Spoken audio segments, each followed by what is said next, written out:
Today, he accepts the challenge of running for the presidency. We've invited them all, and we've endorsed none. It's premature for that for us, because the issue for us is not who's running, but what is the agenda. As Al says, it's not race agenda, it's agenda. What is the agenda? What difference will your running mean if you win? Do you win the change, or do you change to win? What is on your mind? And as you go through these next few months, don't get sidetracked by red and green lights and by flickering lights. Listen to what somebody is saying.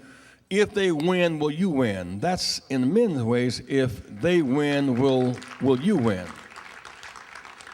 So today I want to introduce a congressman from Ohio, from Cleveland. Yesterday, or earlier today, it was Hillary Clinton and Senator Schumer. Tomorrow, it will be Senator Dodd. But today, Dennis Kucinich. Hear ye him, he has a lot on his mind. Dennis Kucinich.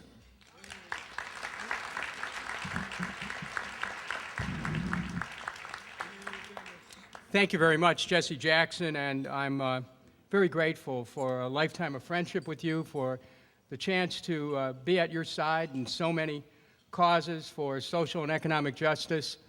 You're an important person, not only to this country, but to the world, because you've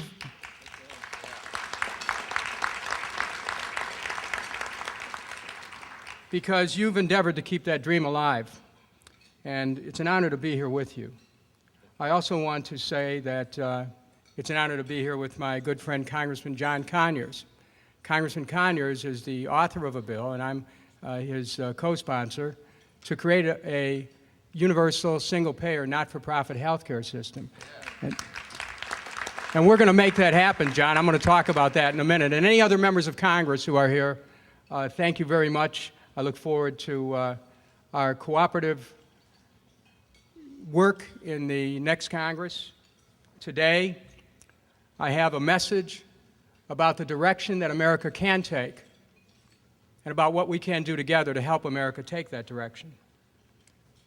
The title of the speech is Out of Iraq and Back to the American City.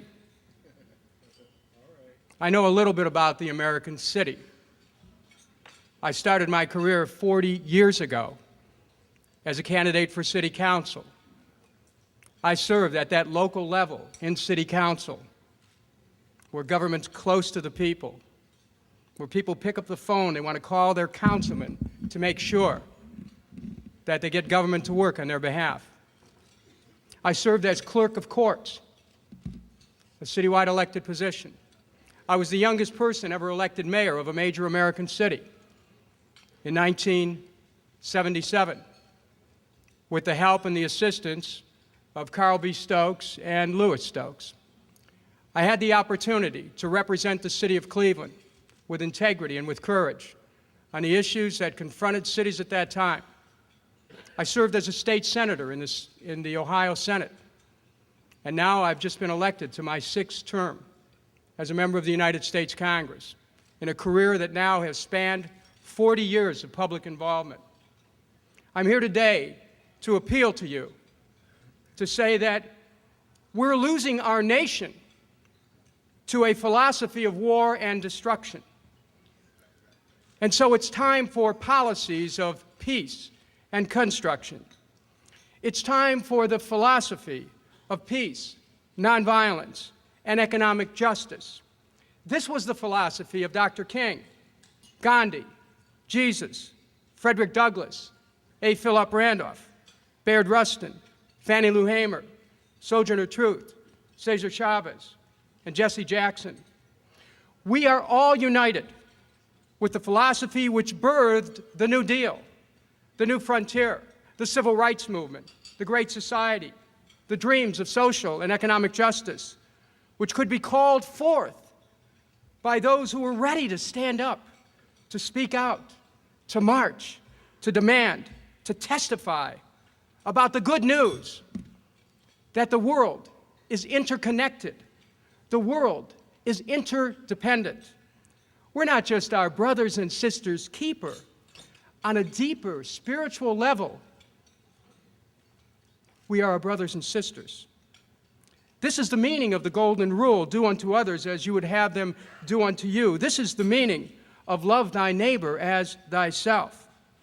This is why policies of unilateralism, first strike, and preemption are dead ends. This is why nuclear proliferation is a threat to every person on the planet. This is why the very idea of war as an instrument of policy needs to be challenged. War is not inevitable. Peace is inevitable if we're prepared to work for it and if we believe in it. Dr. King understood this. In his speech in New York City nearly 40 years ago, he created a synthesis of civil rights and peace. He said, somehow this madness must cease.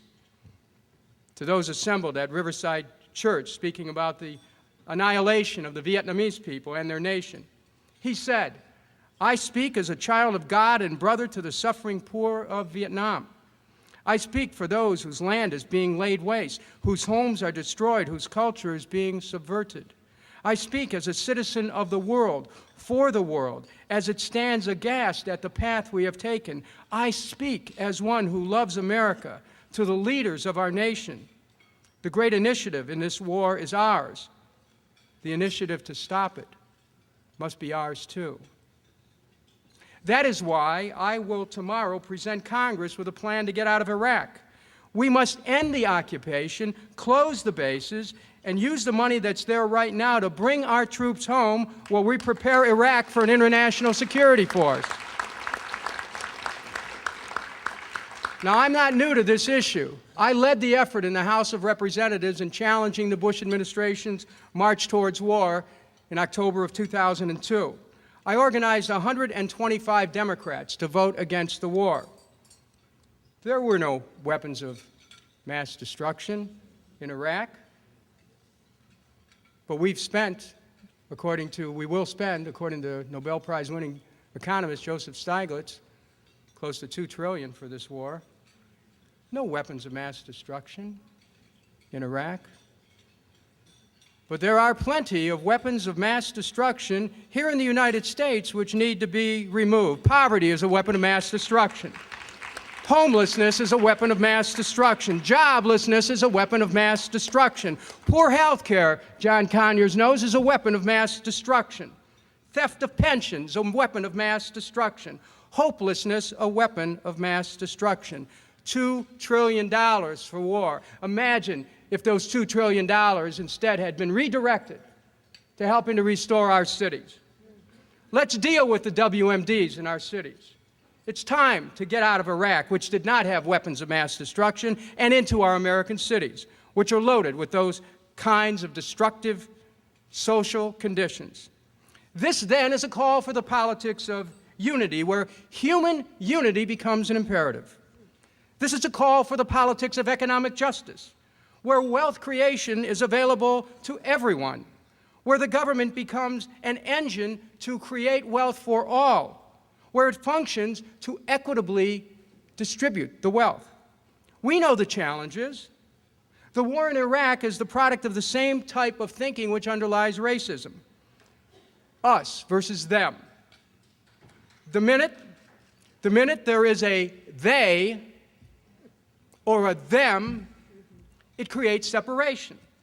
Separation is the basis for discrimination. Separation is the basis for subjugation. Separation is the basis for insularity. Separation is the basis for conflict. Separation is the basis for class warfare. Separation is the basis for war. Separation is the basis for the destruction of our environment. Separation is the basis for the destruction of our planet. We're at a moment where our very survival instincts cause us to declare the imperative of human unity. A unity of states is a superficial unity if it does not embrace policies which promote human unity, human equality, human striving, the practical aspirations of people. There's been a massive redistribution of the wealth upwards in our society. Government has been turned into an engine to redistribute the wealth upwards. Our whole monetary system is based on debt creation for the masses and wealth creation for the few. Wars become an engine of wealth for the military contractors. Healthcare has become an engine of wealth for the pharmaceutical companies and the insurance companies. The tax system is used to accelerate wealth to the top.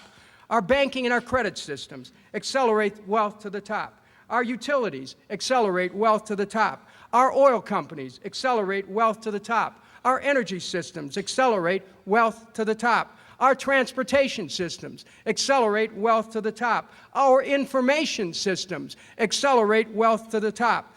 The concentration of wealth in our society has jeopardized our democracy. It has created a two-class society, and in doing so jeopardizes the very institutions of wealth creation. Now, President Franklin Roosevelt understood this.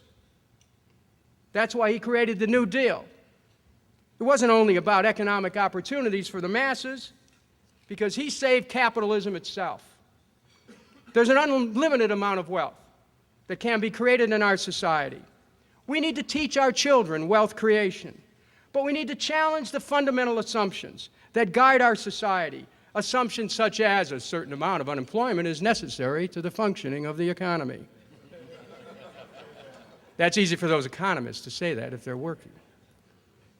Or let the market decide access to health care. We need to perfect our union, Reverend Jackson. This then is the perfect opportunity for us to perfect our union, to perfect the purpose of government, to perfect our mutual pledge to each other.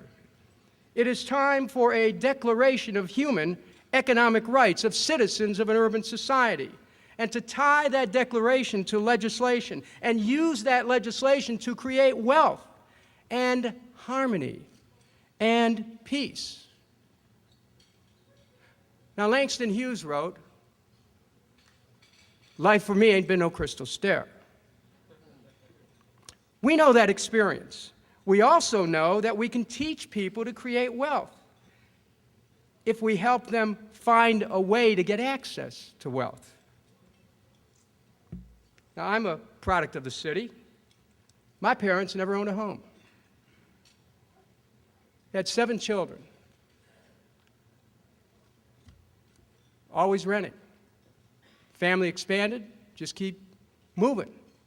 Landlords used to put ads out saying, 2 children, no more than 2. And they'd come up to our apartment, and when they found out we had 5, they made us move. So we lived in about 21 different places by the time I was 17, including a couple cars.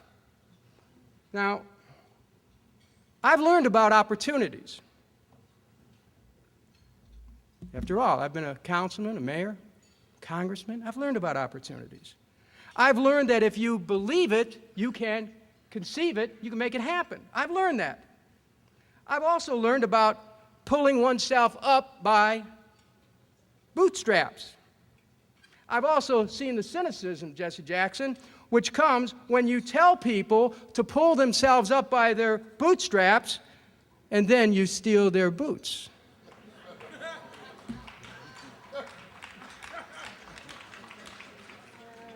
I've seen people dreaming the dream and stuck singing 16 tons.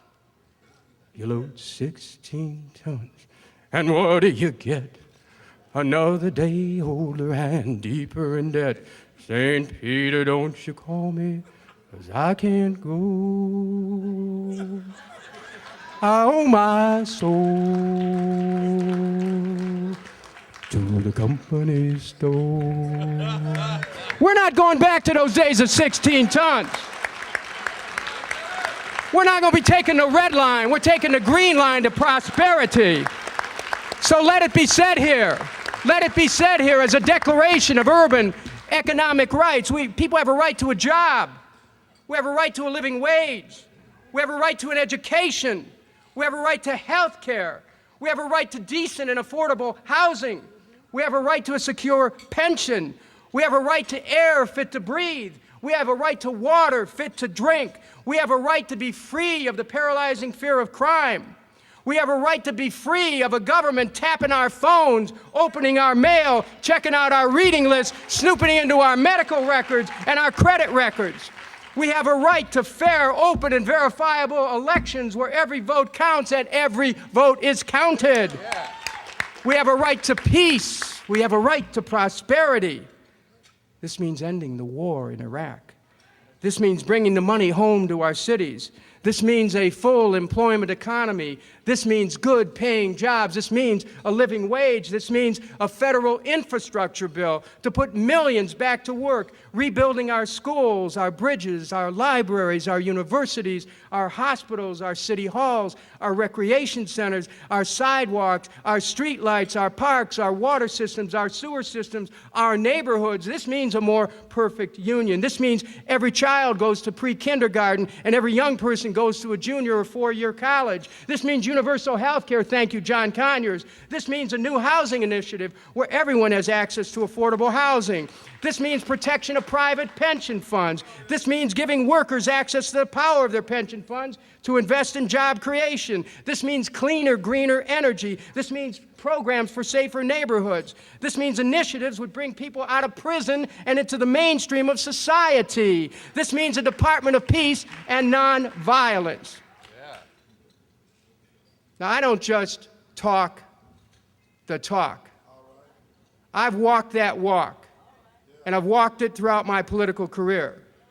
That universal health care bill that I'm proud to sponsor with John Conyers, Kucinich, calls for a single-payer, not-for-profit health care system to lift everyone up, to give everyone access to health care.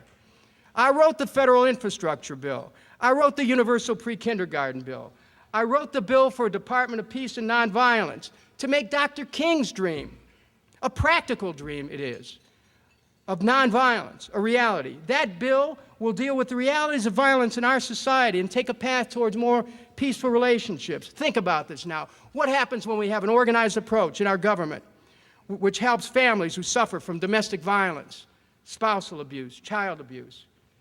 This bill will meet the challenge of violence in the schools, of racial violence, of violence against gays, of police community conflicts, using the principles for which Dr. King lived. And it will create a context where a peaceful America can help create a more peaceful world. Imagine peace as an organizing principle, prosperity as an organizing principle. I'm a Democratic candidate for president. And when I'm elected president of the United States on my first day in office, I'll be ready to push.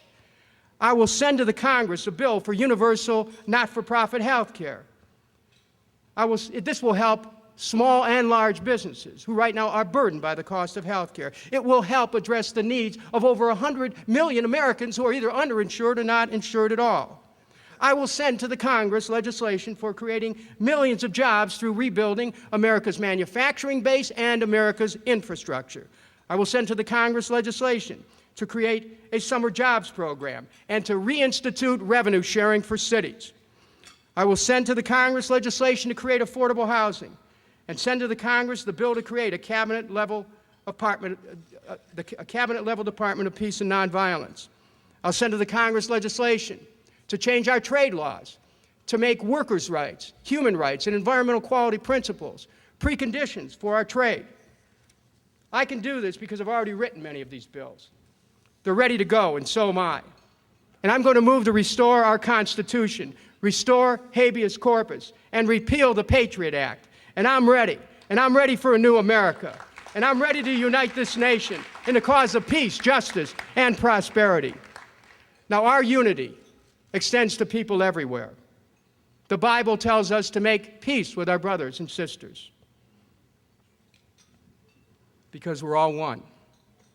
We are told whatever we do for the least of our brothers and sisters, we do for the Lord because we're all one in spirit.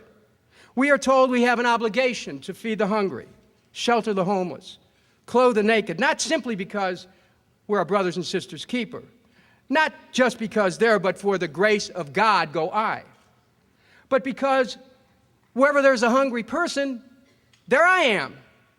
Wherever there's someone who's homeless, there I am. Wherever there's someone walking the streets looking for a job, that person is my brother and sister, and that person is me. Wherever a child goes to bed hungry, I'm there. We connect with each other in this profound human experience. We connect with each other through the imperative to love one another. We bind to each other in all of our hopes, in all of our dreams, in all of our sufferings. The awareness which bids us to pursue a more perfect union makes us aware of the perfectibility of our social systems, our economic systems, and our lives. We're meant for higher things. We're meant for better things. We're meant for peace, for prosperity, for enlightenment, for health, for love, for a more perfect union with ourselves, with each other, with the nation, and the world. Human unity is the great path we can all walk upon.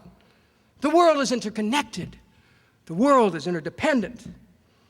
I know that we're on the threshold of greatness because the people are great. And we just need to call forth that awareness, call forth that ability, give people the resources, show people the money, show them their power, show them their beauty, show them that we can all be more than we are. We can all be better than we are. It's about reaching up and it's about reaching out. It's about push. It's about the Rainbow Coalition. It's about human unity. It's about a new America. It's about a new world. Let us begin. Let us begin. Let us begin. Thank you.